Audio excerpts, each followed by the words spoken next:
Hello everyone, my name is Brugly, and welcome back to the Brugly channel. This video is very highly requested because it is the third installment of the top 10 most terrifying Backrooms levels, which is the series where I compile easily the most terrifying, scary, gut-wrenching levels I can possibly find into one big long video for you all. Everyone loved parts 1 and 2, and you've been asking for the third part. We'll wait no longer because here it is. Hopefully you enjoy it. Thank you for watching, and let's get into it, shall we?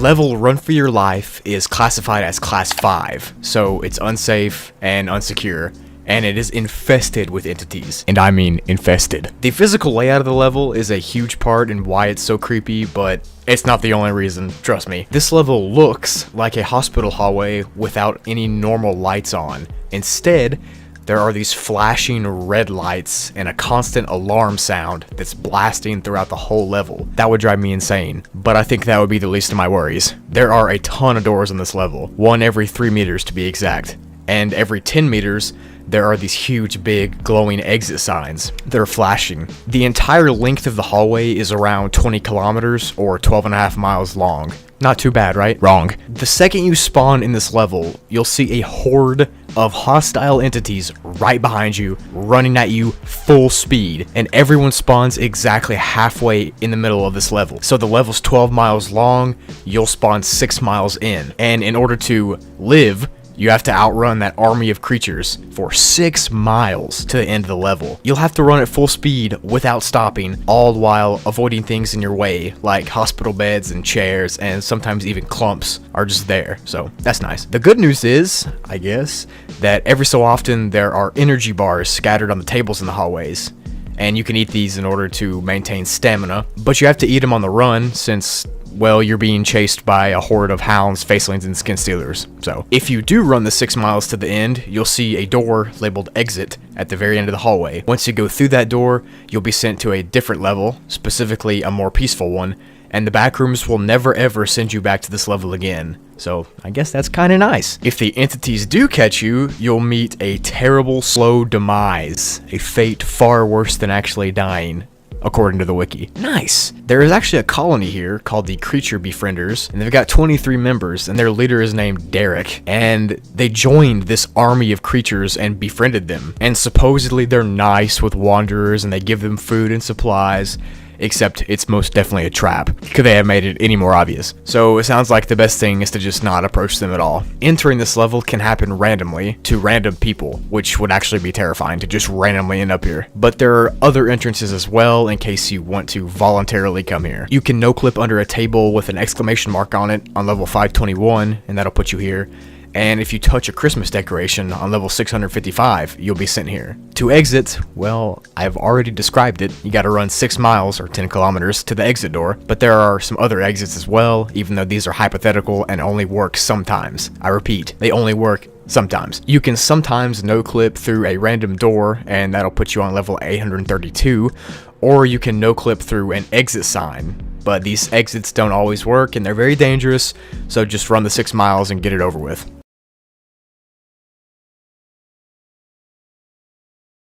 Next for today's video is level -8. This level is classified as class undetermined and is another abandoned mineshaft level and is pretty similar to level -6 in how it's laid out, except this one is dark at the start and gets darker as you go. Level -6 was light at the start and got darker as you went, so it wasn't dark the whole time. On this level, every 100 meters you go into the mine, there are splits in the path that go into 3 to 6 different directions. And each of these directions has a number assigned to it from 0 to 9. The number is randomized, so there's no real order, but I'll explain the significance of those numbers in a second. The pathway in the mines is always wet, and there are random puddles too. Some of the puddles are actually really deep and can be up to 50 meters deep, which is 164 feet for us Americans. There are pipes that run along the bottom corners of the mine shaft, and some of them are actually broken, which causes them to leak the water that runs through them and flood the level even more. However, sometimes those pipes will randomly rumble, and if this happens, it means that there's a huge flood coming. Now, these floods will take up almost the entire diameter and fill the entire mine shaft like a huge rush of running water. So if you see the pipes rumbling, run the other way, or you're not going to make it. And you'll only see these pipes if you're on the right track to find something that you can use, like a room or a hidden item, or even the exit, so that's handy.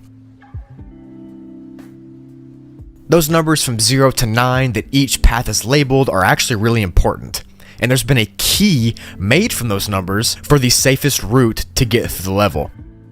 The key is 939254780416205538. So those are the paths that you have to take to get out safely.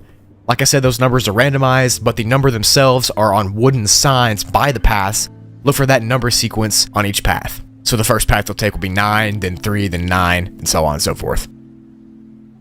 There are other paths with keys as well, which could be more dangerous or lead to a different entity, so don't get confused. You have to follow that exact code. The items that are on this level range from crowbars to memory jars, so there's a pretty good chance that you'll run across something good, although I'm not sure how useful a crowbar is. There was also an entity sighting here where 4 explorers claimed that they saw 2 huge red eyes staring at them from deep down a pathway, and that the figure has a shadowy body with really long arms and it can run at extremely high speeds around the level. It's also said that this entity wants explorers to suffer pain and not completely unalive. Nice. There are also other entities like Smilers, Death Moths, Hounds, and Facelings, you know, the typical ones, but they're not that common, but look out for them.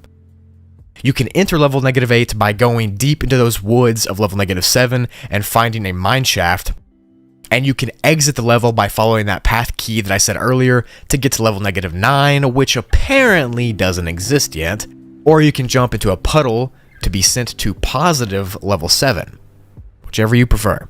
So yeah, another mine shaft level. This one's creepier than level -6 though, I gotta say.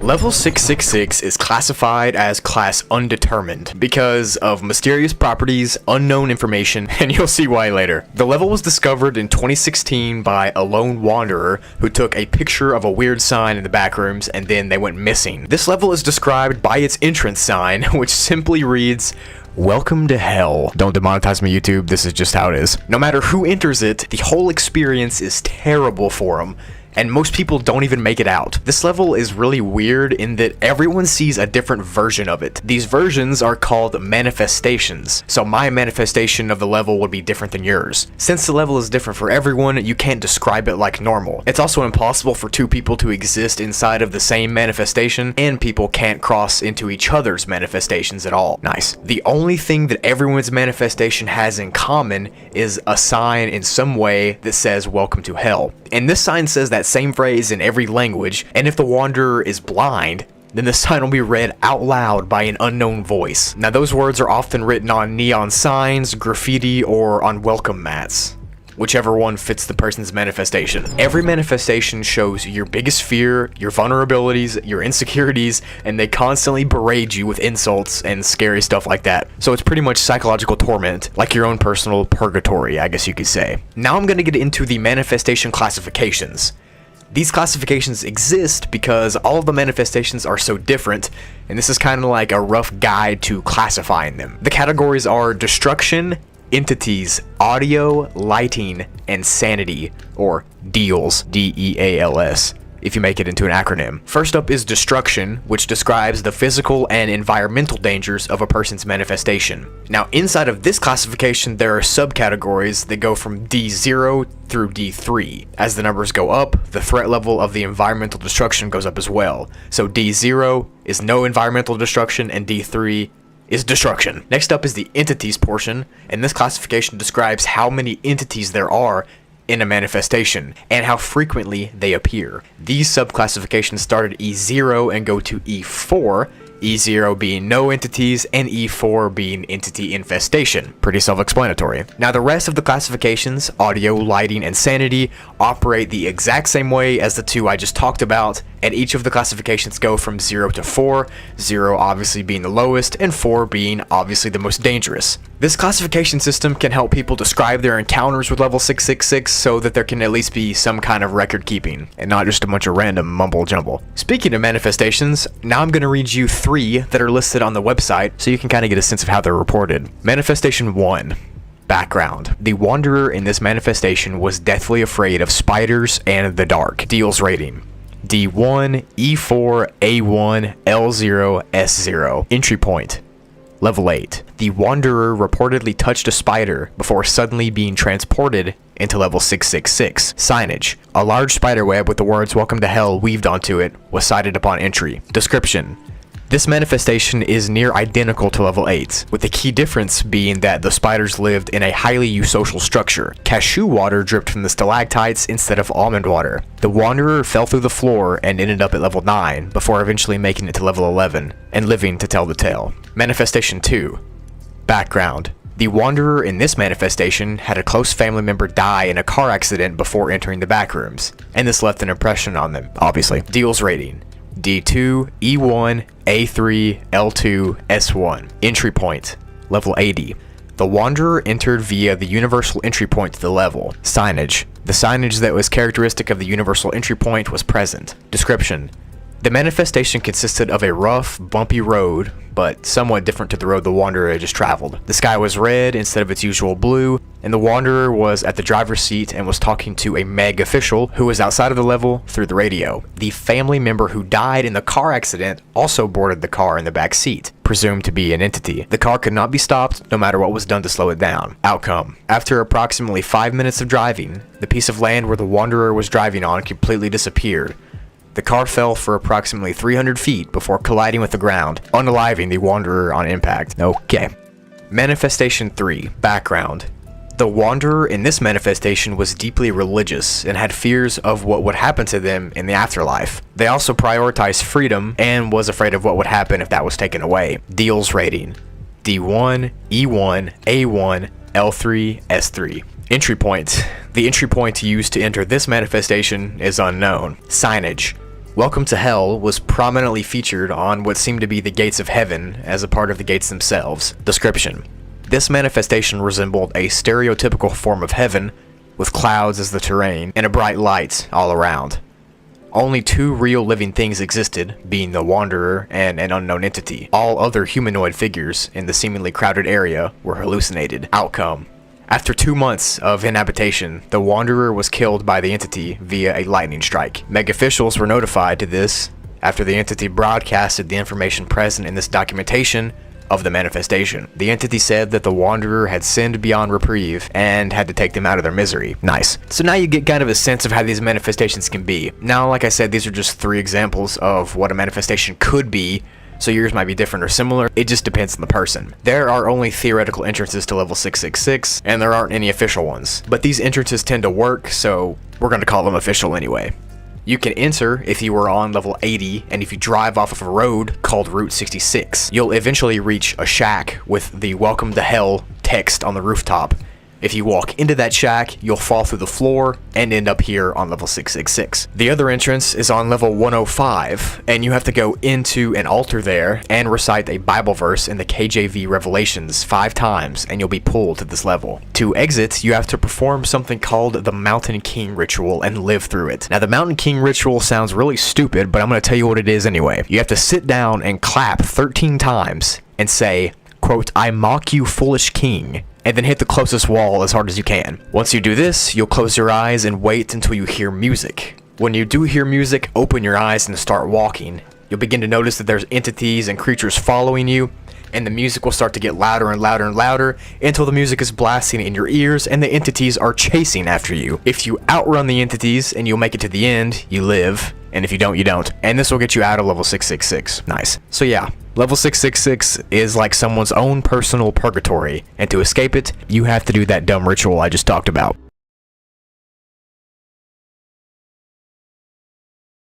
Level Scopophobia, or level whatever this symbol is, by Nick from the Discord. It's classified as a class 5 difficulty and is unsafe, unsecure, and is completely devoid of entities that we know of, but it is extremely dangerous. So the word scopophobia is actually the fear of being stared at or stalked, which leads to anxiety and feelings of being uncomfortable. And since that's the level's name, you can only imagine how creepy this is about to be. The level itself looks like an infinite number of small, tight, and cramped wooden rooms with skinny, steep staircases connecting them. And these staircases require you to bend over and hunch down to even walk through them because they're so short. Even if you're already short, you're probably gonna have to crouch. The rooms themselves can be anything, like kitchens, bathrooms, living rooms, and even bedrooms. And everything is made out of wood, kinda like the interior of a cabin. Every room only has one thing in common, besides being made out of wood, and it's that they all have grayscale paintings of nature on the walls. Living rooms typically have glass doors or windows or both on one wall, but they're actually blacked out. You can't see through them, you can't break them, and you can't open them. They're just in place of where real windows and real doors would be. Some rooms have TVs that are on, but the only thing playing is just straight up static, and a soft static buzz echoes throughout most of the rooms. There's also soft jazz playing throughout the entire level, never getting louder or quieter, so it's unknown where its source is from, but it does add a little creep factor to it. What is known though is that two people cannot meet on this level, even if they're both here at the same time. The only way to communicate with another person is through walkie-talkies, but even then, the audio is distorted and hard to hear. This is kind of like how people in the real world can talk to people in the Upside Down from Stranger Things through radios. Neat stuff. Now it's time to get into the really creepy part of this level. After you get here, you'll start to feel an eerie liminal space vibe that you get with most Backrooms levels, but this will wear off in about 5 minutes. Then after this, that soft jazz will suddenly stop, and you'll start to feel like you're being watched. And after about 15 minutes of feeling this, you'll start to hear knocking on the doors and on the windows and walls. And since you can't see outside, you'll probably be freaking out, because I know I'd be freaking out if I heard that stuff. After 45 minutes, those gray paintings from the walls will actually turn into pictures of you from this level. Like someone took pictures of you and put them on the wall. That's what it seems like. And you'll start hearing shuffling footsteps echoing through the staircases and rooms behind you. Then eventually those footsteps will get closer and closer, but when you turn around, you can't see anything until you look in the mirrors on the level. If you do this, in the back corner of the room that you're in, you'll see something standing and staring at you. Can't actually make out what it is, just a shadow of a humanoid with eyes, but that's all you can see, and that is terrifying. But that is not the worst part, because after this, you'll start to feel breathing on the back of your neck, right behind your ears. But whatever you do, do not turn around, because you won't be seen again if you do. If you're still alive at this point, then you should be able to escape now, and you definitely need to. Except, no one knows how to escape, but most people said that they happened to escape when they were near a TV. So just go to one of those areas. To enter this level, for whatever reason, you can find an old wooden chair with an eye carved into it, and then sit into the chair, and you'll be sitting here. But yeah, that level literally gives me the creeps. Like, just imagine being taunted and harassed by whatever this thing is, and hearing knocking and running sounds, and you can't see anything. I would be terrified.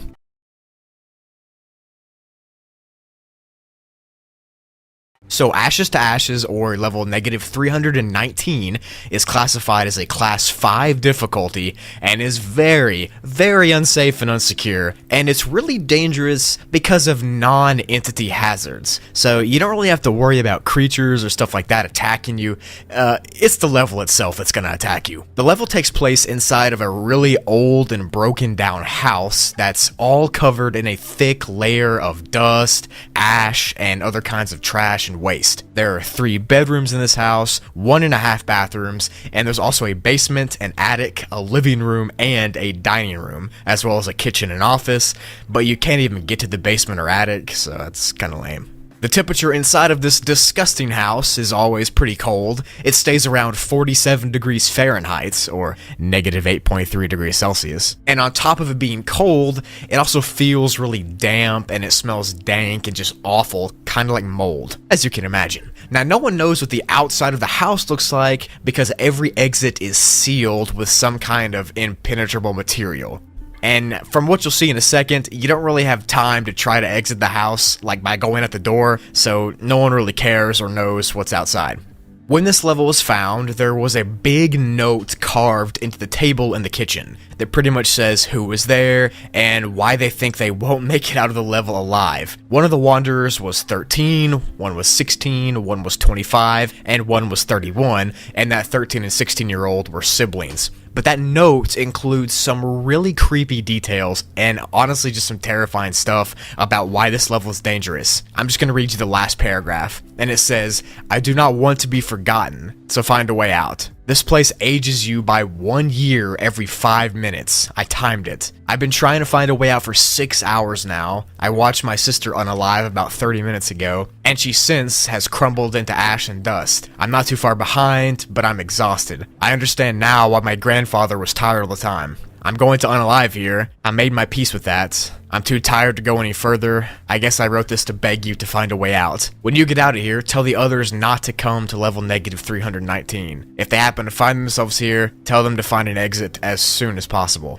So yeah, just like that note said, this level makes you age 1 year older every 5 minutes that passes when you're there. So if you stayed in the level for 6 hours, you'd be getting older really, really quickly. And this anomaly is why there's ashes all over the ground, because when you unalive, you literally disintegrate and fall into ash and add to that ash pile. So that's so creepy. I'm like, wow, that is disturbing. There's also been some researchers that got stuck in this level after that first note was left, and they left some information on the walls written in blue crayons. Apparently, most people unalive at around age 85, according to this note, but one of these explorers' colleagues was actually earlier than that, and they unalived at age 60 from diabetes, which means that this level can make you have illnesses that you'd get normally while aging in real life, but you get it way faster here because it ages you so much quicker. The researcher who wrote those findings on the wall apparently developed some kind of illness themselves, and it was some kind of heart disease because of the rapid aging. And well, you can guess what happened to both of them. The weird thing is that this aging isn't just for humans, because it affects entities that are here too. One wanderer went to the bathroom on this level and found an old hound in the bathroom, ran away from it, and then the hound started chasing and then just disintegrated because it was so old, and he just watched it turn right to dust. So, yeah. Now, the first person to ever make it out of this level alive and to escape and stuff was named Wanderer BB, and apparently he was 14 years old when he got sent here, and when he left, he was 38 years old because he was trapped in the level for 2 hours, which made him become 24 years older than he was when he got here. He still has no idea how he got to this level, but the good news is he does know how he escaped. The way he got out was he went to the upstairs bathroom and found the mirror there, and the mirror was covered in dust and ash, obviously, so he wiped the mirror down, cleaned the ash off, and then got no-clipped instantly to level 0. He was 24 years older, but he was alive, which is better than what everybody else could say. There's no way to tell how many wanderers have actually gotten to this level and never escaped, because the entry is still unknown, like no one knows how you get here. But it is imperative and very important that the second you get sent here, you run upstairs to that mirror and you hope that it works to send you out, because if it doesn't, you can age 24 years in 2 hours, so yeah.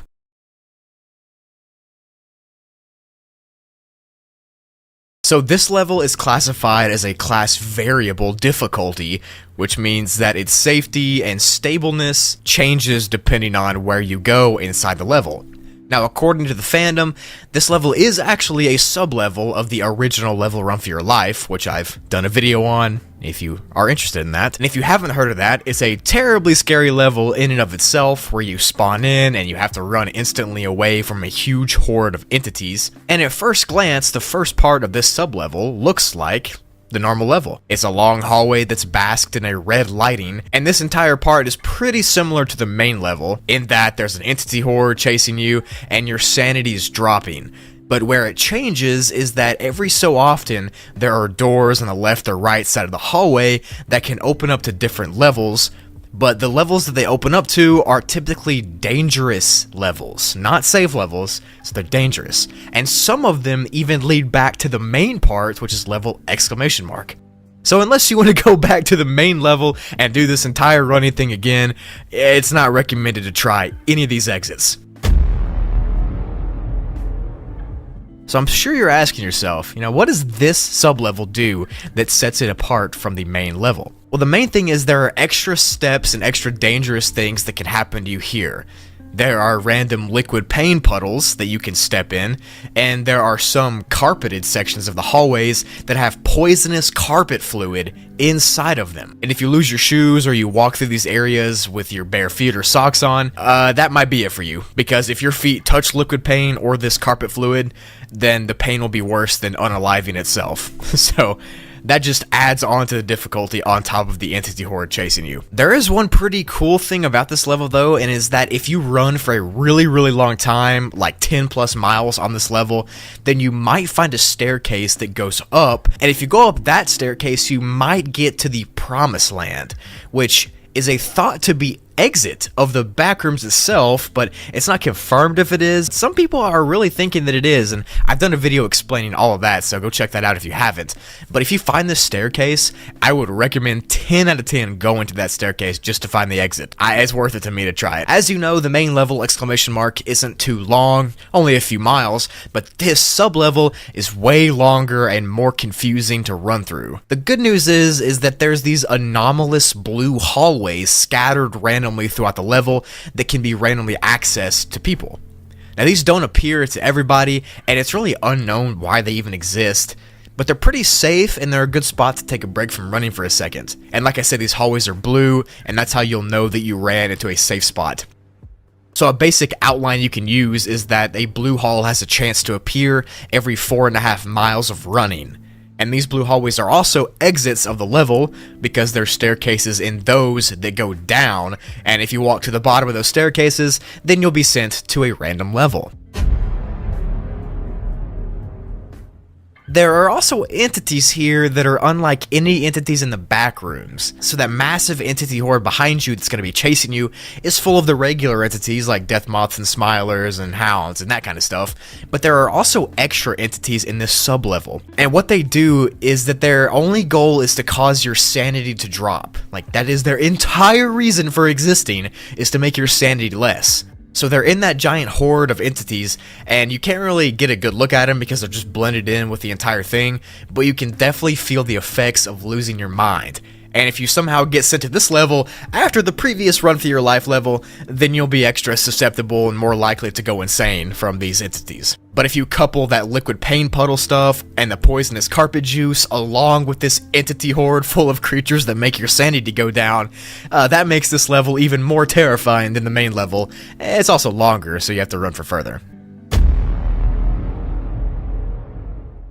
To enter this sub-level, well, there's a 50% chance that you can get stuck here from being in level 2, or you can get here by choosing an unlocked door in the hallway of level exclamation mark, which would absolutely suck because imagine you're already running for your life and you find a door that can open finally, only for it to lead you to a longer red hallway in this level where you also have to run for your life. That'd be terrible. And you can exit the level from one of those blue hallways I talked about, or you can chance opening one of the doors to run past, but as I said earlier, you never know where that's going to lead you. It might be dangerous. Or it might lead you back to level exclamation mark. You can also run to the quote-unquote end of the level to find that staircase that goes upwards to be taken to the promised land. But that would require running for miles and miles, and honestly, I don't think I could do that, so I would just try a door or try to find a blue hallway. I thought this level was pretty cool, and I thought it blended pretty well with the famous level exclamation mark. It's just like it, but it's more dangerous and it's longer. And I like how there are a couple of exits that actually lead back to the main level because you don't really find that oftentimes with sub-levels that are written in the backroom, so I like how that stays that way. Anyways, hope you enjoyed it.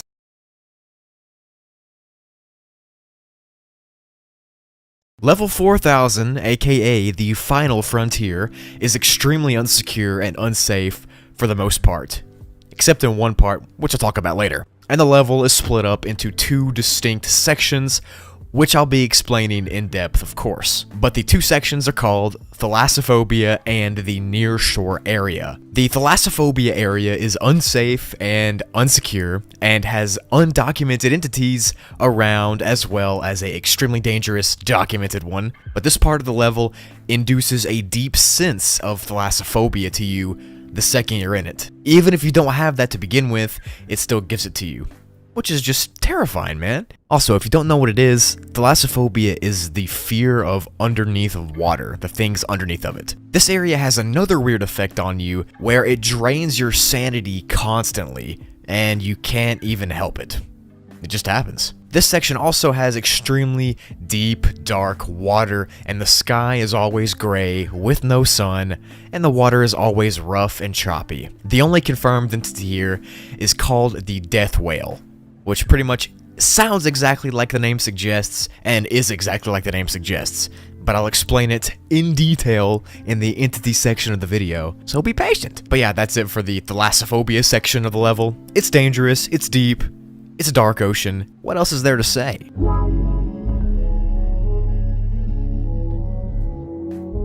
The next section is called the near shore area, and this area is actually pretty safe and moderately secure, which is way better than the death whale infested water. Since its name is literally near shore, I'm sure you can guess that this section is near a shoreline, quote unquote, but don't get your hopes up because there is no actual shoreline. It's just an infinite section of an area that looks like it's gonna be a shoreline, but you can never get close to it.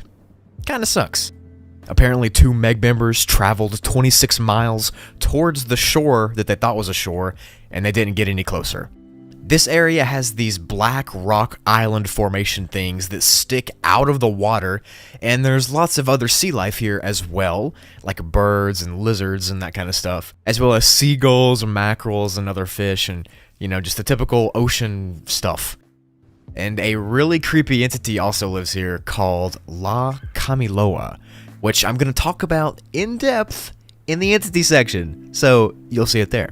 Every 4 hours in this area, a random mist will start to roll over the water, and off in the distance you'll see a lighthouse light and the tower very faintly.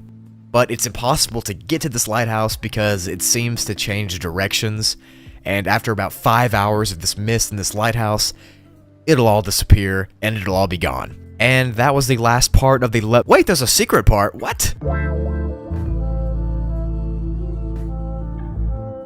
The secret part of level 4000 is called the Silver Waters, and is safe, secure, with no entities. This section of the level has only been seen by 2 people ever, and the entrance to it is unconfirmed, and obviously unsafe.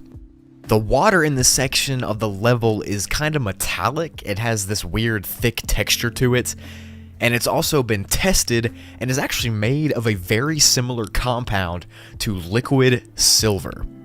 So like melted silver, but in ocean. Interesting, very interesting. So for the long-awaited entity section, there are 2 main ones that I want to talk about, and those are the death whales and then the La Camiloa. We'll get into the death whales first. These things look like normal humpback whales, which if you didn't know, are already one of the largest things on planet Earth, so that's terrifying. But instead of the peaceful giants from real life, death whales are anything but that. They are dangerous. They can detect you from miles away when you're in the water, and they can swim straight up towards you, and like a reverse torpedo, they will open their mouth and shoot right up at you and try to swallow you. The only chance of survival you have is to swim away just in time to dodge them. They also sometimes just come out of the water and just sit there with their mouth open for a little bit, almost like they're drinking oxygen. I don't know. It's different from real life whales, because obviously real life whales have air through a blowhole, so maybe these things don't have a blowhole and they just breathe through their mouth. So far, there's been a total of 56 victims of these death whales, and the number will probably keep going up as more and more people go to this level. The next entity is the La Camiloa entity, which is just terrifying to look at. I mean, just look. This creature is very mysterious and is rarely seen, but it's really unknown how it's supposed to act because sometimes it's aggressive, but most of the time it's not. It looks like a large humanoid that's made out of stone, and it's supposed to be around 100 feet tall, but that's just how tall it is when it stands out of the water. Like, imagine how tall it actually is with its feet touching the bottom of the ocean. It's gotta be like 20 miles tall. The creature has only actually unalived 2 humans total by accidentally dragging them down underwater, but apparently it's kind of friendly to humans and doesn't actually seek out to attack them like someone else we know. But yeah, a 4-mile tall stone humanoid creature is still terrifying.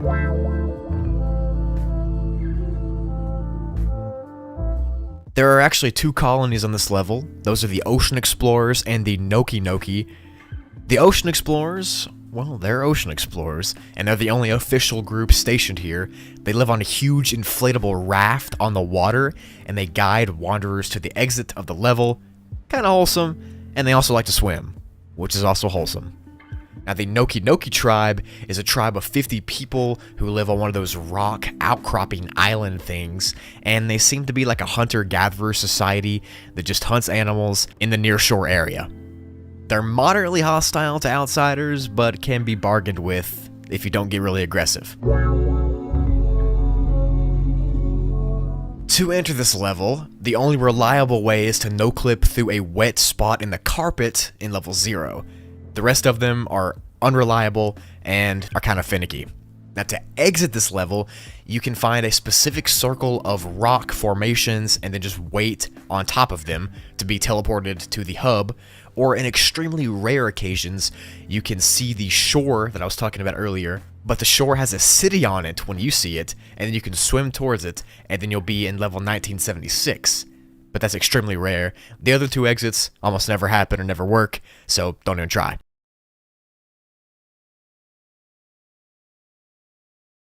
Level Redacted is a level that looks like an infinite maze of yellow walls and doorways. It's only accessible through quantum fluctuations in the void, so that means you can only enter it if you no-clip through the idea of reality itself.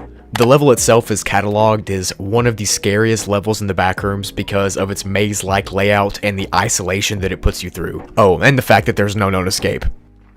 And people who come here are seemingly doomed to wander the halls forever. But if it makes you feel any better, there are no entities here, so. The main part of the level is the infinite yellow walls and doorways part, but there are a ton of sub-levels as well. You can enter sub-level 1 if you wander around the main level for 5 days. Then you'll come across a staircase that seems out of place inside of the yellow wall, and these stairs will lead directly to sub-level 1, which physically is an exact copy of the main level, but it's just gray, so that kinda sucks. This sub-level does have more decoration on the walls, so I guess that's nice, but most importantly, it has mirrors on the wall. These mirrors are how you travel to the next sub-level, and the next sub-level itself is a brown copy of the first level, so that's kind of boring, but that's what it is. The next sub-level after that is the easiest one to get through, and there are actually functioning lights on this level so you can travel around and rest a little bit easier. Although it is unknown how to actually leave this level, because it seems to be just random, people just disappear from it. Sub-level 4 looks like a factory with industrial stuff everywhere.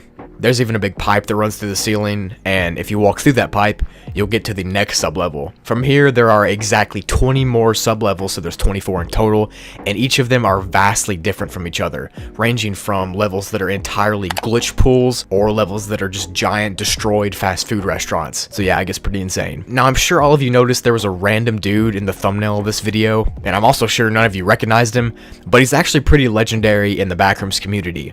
His name is Dr. Huel H. Charles, and he's a wanderer of Level Redacted that's apparently from a future timeline. Dr. Charles is actually the founder of several outposts in Level 6 and 11, and he claims he was born on August 8th, 2051. He has an insane talent for creating machines and robots, and he even got hired by the Backrooms Exploration and Discovery Group on Level 11 as a mechanical and medical doctor. Nice. So he's kind of like an Indiana Jones of the Backrooms, you could say. Except when he got trapped in Level Redacted, he ended up creating a wormhole to the front rooms, so back to reality, using some spare parts. This guy was a genius. And he said that in his last transmission that he found a way to get back, and he hasn't been heard from since then. So who knows, maybe he may.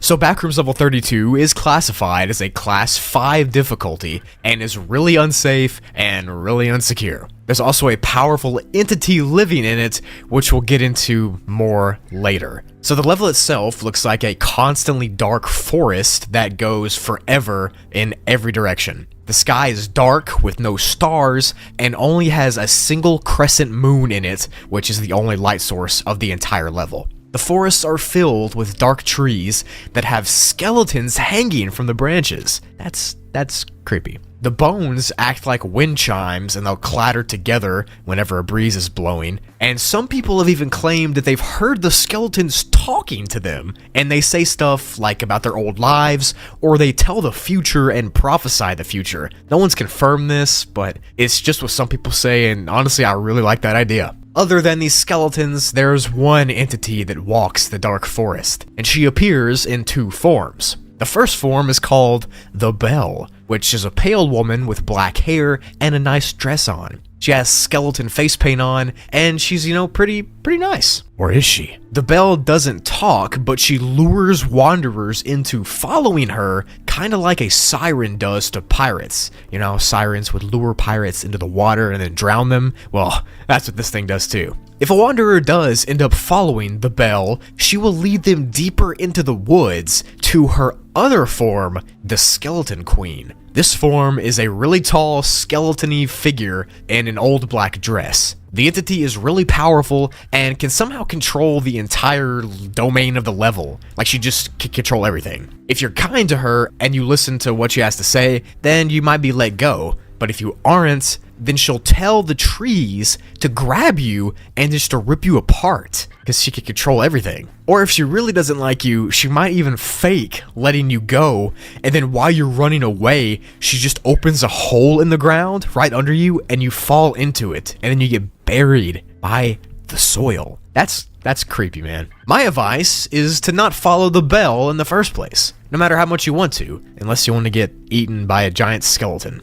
As of right now, there isn't a known entrance to level 32, and it seems like the only way to get there is to get lost in a dark forest on some other level, but no one knows for sure. Weirdly though, some people have said that they've no-clipped from real life directly into this level, which would suck really bad considering most people actually go to level 0 first. And I feel like that one would be significantly less scary than this one. And the only way to exit the level is to see those hanging skeletons and then get lured by the Belle to see the Skeleton Queen. The only way you can leave is to just be nice to her, and your life's literally in her hands. If you're kind to her, and she allows you to leave, then you'll just be cool. You'll wake up in a different forest on another Backrooms level. But if you're rude to her, or short with her or something, well then you're probably gonna get eaten by a tree. No lie. But if you do get sent to another forest on another level, you'll wake up and you'll remember what just happened, but to you, it'll feel like it was a dream and not reality. But deep down, you will know that it wasn't a dream.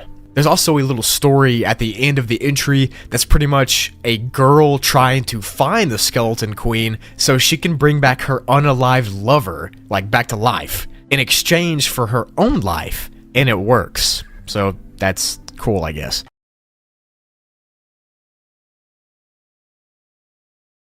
So Backrooms level 7777, aka Bloodlust Masquerade, starts with a warning for anyone who might get shocked or goofed up with stuff like mental trauma or light descriptions of gory stuff. If that kind of stuff messes with you, then you probably shouldn't continue. But as always, I do censor everything pretty much, so you're not going to really hear anything. You're just going to hear code words for deep things. So the level itself looks like a smallish house from the late 1990s. There's bookshelves on the wall, and the floors have a brownish carpet color. But the carpet itself is covered in a red liquid that typically comes out of people sometimes, if you know what I'm saying. The walls themselves are also painted red, if you know what I'm saying. But this red stuff is all over everything.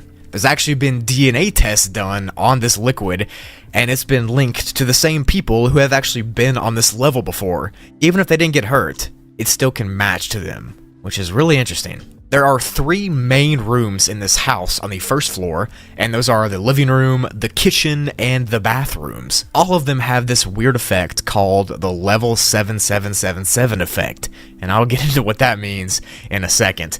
So buckle up. There's actually a second floor to this house as well, with 2 smallish bedrooms. Now this floor is the only one with windows, since the first floor is completely dark. But when you look outside of the windows, it's just a glitchy, distorted void. There's nothing out there. The windows also won't even open, so you just gotta look through the glass.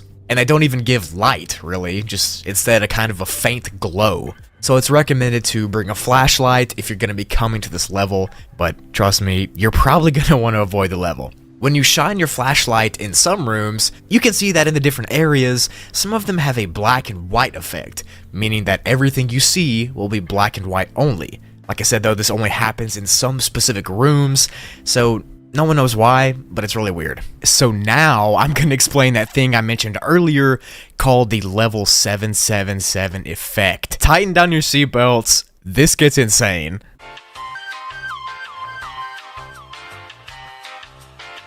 So now I'm going to talk about the level 7777 effect, which appears to everybody as a active cognitohazard. This could really mess you up if you don't keep your sanity with you and your bearings straight. So get ready. The second you get to this level, you'll smell rotting and decaying flesh of some sort. Now this smell is kind of wafting through the entire level, and it doesn't really lead to one thing at first. Until you start to follow the smell, you'll be led to one of the rooms that I talked about earlier. And if you walk into that room, suddenly you'll feel like you're standing in a pool of quote-unquote red paint. Wink wink, if you know what I'm saying. Or you'll feel like you're standing on a floor made out of flesh, if you know what I mean. Now, if you feel this stuff on your feet, whatever you do, don't look down, because of what happens if you do. If you look down at whatever you're standing on, the darkness that's in this level will start to fade away, and you'll be able to see in full brightness what you're standing on. And what you'll see is every friend or family member or person you know in real life will be under you.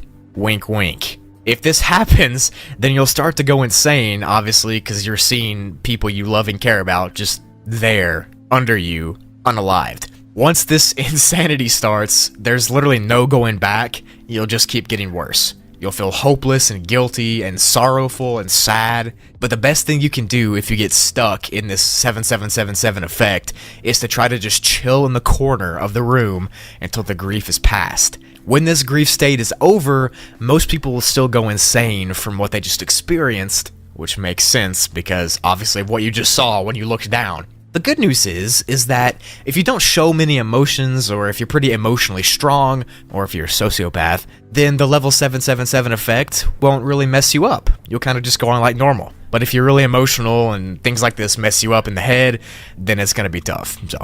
So that was the dangerous cognitohazard effect for this level, and that's what makes this level extremely dangerous, and you probably should avoid it at all costs.